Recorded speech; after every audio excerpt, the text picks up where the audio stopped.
Junction নেমে ওখান থেকে বাইকারে করে তোমার ডুয়ার্স, লাভা, এই সমস্ত রুট ধরে আমাদেরকে যেতে লাগবে। সেটা যাব কি কোলাখাম হিমালয়ান রিসর্টে আমরা পৌঁছবো। কিন্তু যাওয়ার পথে রাস্তার দুধারটা আপনাদেরকে একটু দেখাচ্ছি। খুবই সুন্দর প্রাকৃতিক সৌন্দর্য, চা বাগান এগুলো, মানে ভালোই লাগছে। এবার আমরা কোলাখামে পৌঁছে গেছি, আমাদের রিসোর্টে পৌঁছে গেছি। এই যে রুম, এই যে দেখুন, সুন্দর, বেশ খারাপ না, মোটামুটি ভালোই, যথেষ্টই ভালো।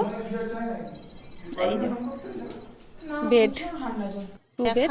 এই যে আমরা এবারে মানে দুপুরের লাঞ্চ করতে ঢুকে গেছি, মানে পৌঁছে গেছি। এটা যে প্লে রুম, আপনি খেলাধুলা, বাচ্চারা খেলাধুলা করতে পারবে, বড়রা গান বাজনা করলো, বসে রইলো আড্ডা টাড্ডা দেওয়ার জন্য। এইখানটায় সবাই এক জায়গায় হওয়ার মতো। সবাই মিলে এখন লাঞ্চ করছে, সবাই খাওয়া দাওয়া করছে। ফ্রেশ হয়ে নিয়ে সবাই লাঞ্চ শেষ করে তারপরে আমরা একটু রেস্ট নেব। রেস্ট নিয়ে তারপর আমরা বিকাল বেলাটা আবার একটু এবার সবাই মিলে একটু ঘোরাঘুরি করবো এখানের মধ্যেই। এই দেখুন, এবার সন্ধে হয়ে এসছে, আমরা আবার একটু উপরের দিকে গেছি, মানে রেসর্টের মধ্যেই, কিন্তু একটু মানে ব্যালকনি মতন ছাদ একটা আছে, মিনি ছাদ, ওখানে আড্ডা টাড্ডা দেওয়ার জন্য সেখানটায় উঠেছি। কিন্তু 6:45 বাজে কেউ বলবে না, প্রাকৃতিক যেন কি সুন্দর দেখুন। আর নিচে ঋষভ নদী গেছে, নিচ দিয়ে ঋষভ নদী আপনাদের দেখাচ্ছে, দাঁড়ান। এই যে নিচে এই যে দেখছেন, এটা ঋষভ নদী বয়ে চলেছে। হ্যাঁ, আর মেঘ যেন খেলা করছে, মানে কখন মেঘে পুরো ঢেকে যাচ্ছে, আবার পুরো পরিষ্কার হয়ে যাচ্ছে।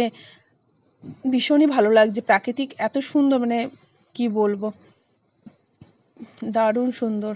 না দেখলে আপনারা, মানে আশা করি অনেকেই এসছেন জানেন, আর যারা আসেননি তারা আসার চেষ্টা করবেন, ভীষণ ভালো লাগবে। কমেন্টে জানাবেন যে জায়গাটা আপনাদের কিরকম লাগলো। বাচ্চারা বসে প্রকৃতিকে উপভোগ করছে। হ্যাঁ, কারা কারা এসেছেন সেটাও জানাবেন আপনারা কমেন্ট করে।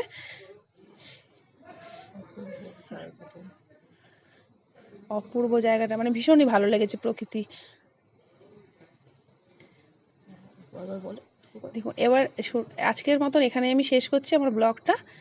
সামনের ব্লগের জন্য আপনাদেরকে স্বাগত, মানে ওয়েট করে থাকবেন, আমি চেষ্টা করব আবার নতুন ব্লগ দেওয়ার। থ্যাংক ইউ সবাইকে, সবাই আমার এটাকে সাপোর্ট করবেন।